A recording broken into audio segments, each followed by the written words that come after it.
everyone, welcome to our podcast, and today we're going to talk about the information overload, the issue of information overload.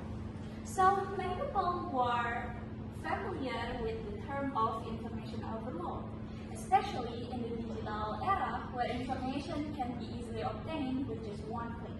But how does Sufism, which views things from an Islamic perspective, and psychology, which focus on the human mind, view the term of information overload? That is why I have invited these amazing speakers today to share their opinion of the term of information overload. So I'm kind of curious. Well, generally, it's already been explained what information overload is, right? Right. So, from your perspective, what is your view on information overload? Okay. Thank you, Ara. From me, from the perspective of Sufism, I see information overload is something like our heart are so full that there's no room to breathe. In Sufism, the heart or alcohol is not just an inner organ. It's like the center of our consciousness. And if it's crammed with too much information, especially unnecessary things, the heart becomes murky. Allah Himself reminds us in the Quran that heart can be sealed due to accumulation of some things. There's in a verse, "Kala barwana ala qulubihim." Nah, to me, information overload is like a modern form of raw and a build up that makes the heart heavy. In Hadith, the Prophet Muhammad SAW said, "Min husni Islamil mar'i tarkuhu ma la ya'nihi." Nah, the part of the perfection of a person's Islam is his living alone that which does not concern him. Now, if we apply this to the digital context, we often take in and store information that is actually useless, yet we still consume it, and that over time eats away at our inner space.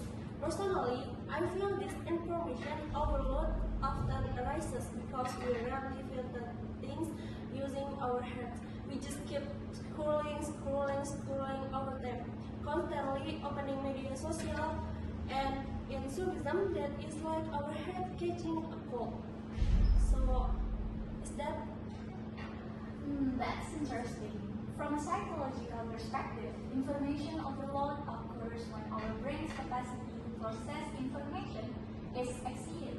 The prefrontal cortex has its limits, working memory has its limits, and once its quota is full, we start to feel mentally fatigued, anxious, easily distracted, even emotionally numb. Okay, I think in my opinion, information overload isn't just about the quantity of information, but also the pace of life that drives us into a constant state of vigilance. So the brain never really gets to be all that why people are prone to burnout, insecurity, and FOMO. From a psychological standpoint, information effect is very real psychological. I see. By the way, when talking about the information, I'm curious, what kind of information makes you feel overwhelmed? I think the most overwhelming information comes in many forms, like information about final exam, where all assignments turn out to be the same space. So automatically you struggle to organize them one by one because of the load of notification. Also, information about the country, which other makes mistake lately, and one issue isn't have resolved before a new problem pops up. Then there's the government not caring for people and so much more. For me, the information that causes confusion and emotional disturbance is the most disruptive. For example, when there's one issue but so many opinions, some even contradicting each other, it makes my head spin trying to figure out which one is right. It forces my brain to work overtime. Or in medical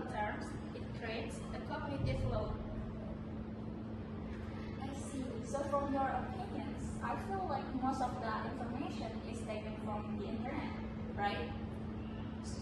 Approximately, with social media or apps cause you to experience on information overload. And Instagram and TikTok, I think, not because they are forbidden or haram, you got me right, but because the rhythm is so fast and content is random.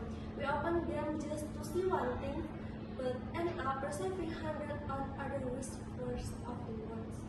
The apps that often cause me experience information overload are two. First, there are X, or we just say like Twitter, and second, TikTok. Both of these apps are quite swipe with the less information, to the point where new information hasn't even been requested before another piece of information received overwhelming us or real life, because in the recent disaster our brother and sister faced with flash flood and landslides in West Sumatra, North Sumatra, and Aceh. There were many casualties and many homes were completely burned, along with numerous other incidents there. However, what surprised me is why the government remains silent and doesn't take its swift action, and why they keep blaming the weather without considering first-hand account from the site. There's also information that has made everyone angry. Okay, so Instagram, TikTok, X, social media platforms that are popular among Gen Z, right? Does this have something to do with generations, perhaps? Okay, so from your perspective, is information overload experienced by all groups, or is it only Gen Z that experience it? I think anyone can experience it, regardless of generation. However, today's youth, especially Gen Z, are indeed more vulnerable to information overload because they spend more time online, particularly on social media. Exactly, it's not just Gen Z, but also general, especially during adolescence when their self-control vision is not fully mature yet, making them more vulnerable to stimuli like instant entertainment and viral information. That's why phenomena like FOMO happen, making it hard for them to disconnect from the internet. I see. Well, of all backgrounds can experience it, but adolescents are more vulnerable to information overload. Oh, interesting. The last term, FOMO. What's FOMO anyway? FOMO is essentially social anxiety. We as humans have a basic instinct to feel connected and accepted by a group. The trigger for FOMO arises because we tend to compare ourselves with others. We become anxious, thinking we might be missing out on something important, and that makes us unhappy. Of course, there are negative effects. Because we are afraid of missing out, we become compelled or forced to constantly check our phones. This clearly increases information overload and makes it difficult for us to enjoy what's happening in the real world. Yeah, I would like to come into from the perspective of tasawwuf. FOMO is a sign of heart lacking in tawakal and lacking in continuity. In Quran, Allah also says, "Wafi sama yurizquhum wama tu'adun," and in the heaven is your profession and where you are promised. If one truly believed in this would not fear missing out any information. So from the previous explanation scientific side, does the Quran offer a solution for those experience FOMO to feel more relaxed? Well, indeed, FOMO might seem trivial, but it actually causes damage. FOMO could be one reason why information overload happens, but could there be other causes leading to the phenomenon of information overload? Exactly, simply, but because information is limitless, notification never stop, and people don't filter what they consume from the internet. Or, in the language benefits of Suizan Tasawwuf, it because we open all the doors of our hearts at once. In Suizan, the heart is guarded through muraqabah and tadabbur. If all information enters without any guardian, the heart becomes noisy and chaotic. Indeed, that can be the cause of information overload when the brain receives more information than its capacity allows, engages in excessive multitasking and have mental disorders. These are also factors that intensify the occurrence of information overload, especially with the continuous advancement of technology. I notice a bit that the factors causing information overload are primarily due to a lack of self-control or attention to one's own condition. Perhaps those of you who have been accompanying me all of this time can offer solutions on how to tackle this problem of information overload. From the perspective of Studism, you can start by reducing of consumption of non-beneficial information, like living what the ini diikat from from the perspective of Sufism, you can start by reducing the consumption of non-beneficial information, like living what does not concern you. Limit screen time after Isha, using zikr as inner filter to calm the heart, like Allah didikrillah tatmainul qulub, and scheduling small moment of solution. Even just 10 minutes without your phone. Call is call what to help with self-control.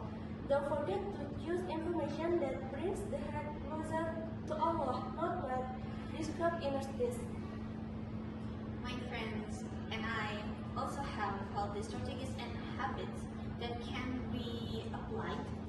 First, slow down and limit input, meaning we set a limit on how much information you receive in a day. For example, don't open social media right after waking up, or only scroll for 20 to 30 minutes per session. Second, filter and sort, where we only consume information that is important and beneficial right now. Skip the rest. The brain doesn't need to know everything at once. Third, pause and reflect. Try setting aside time to reflect, take a walk, do like meditation, take a deep breath, or just sit quietly. Let your mind process the information that has already come in. For the four, focus on thing at a time instead of multitasking or multitap, multiple chat, multiple news search. Choose one thing first, finish it, then move on. That way, your brain doesn't get overwhelmed from constantly switching attention. That's interesting. If that's the case, it can also be approached from the perspective of mental health and emotional regulations. For example, recognize your body and mind signals. When you start feeling tired, anxious, or overwhelmed, that's a sign your brain needs a break. Listen to yourself. You need rest. Also, add self-compassion. Don't be angry with yourself. If you can absorb all of the information, it's normal.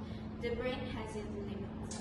And to limit negative exposure, when there is a lot of bad information, heavy news, toxic gossip, and other, consider keeping your distance so your mood and mental state don't become burdened. Wow, that's really interesting. From our discussion, we've gained so many insights that are not only inspiring but also practical and can be applied right away. After this podcast, let's implement all of the solution we heard today to see how effective the solution offered really are. Well, it's a shame our time is already up. It feels like we've been chatting for quite a while. But if we have an opportunity, let's meet meet and talk again. So, thank you all for joining the podcast. Let's end this podcast with Alhamdulillahirrahmanirrahim. Okay, my name is Nabila Dwi Sarjono, your host for today. I'll take my leave now. See you next time, everyone. And wait, say goodbye to camera, guys. Bye.